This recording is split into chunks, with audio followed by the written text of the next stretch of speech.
ni a matsayina na Muhammad Sani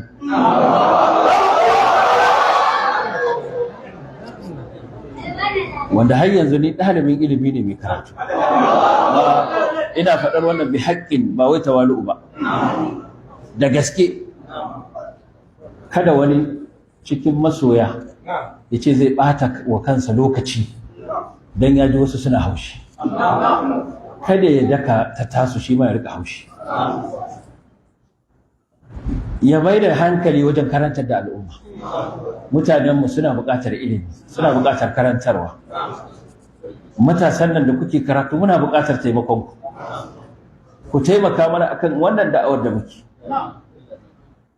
Ku bar wannan hayaniyar, ku zo ku taimaka wajen tsamo da mutane daga cikin wannan kwatamin bid'a da shirka da ake ta nutsar da su ciki kullum.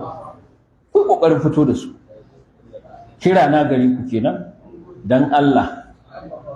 Kada a ce dan wani ya kawo mun sura ko ya kawo mun ya kusa ku ce za ku bi shi da ku kyale shi. Addini mu baya buƙatar haka, ba kuma yau aka fara ba. Allah zai ɗaukaka addininsa mutum ya so ko yaƙi. Allah zai ƙarfafa sunna mutum ya ƙi ko ya so. Saboda haka ku koma ku ci gaba da karantar da mutane. Ku bar wannan rudud a tsakaninku. In ma wani can ya kafa kyamara yana ta muku kyale shi. Kuna da aiki babba a gabanku. Ku tsaya ku yi wannan aikin da Allah subhanahu wataala ya tashe ku a kansa.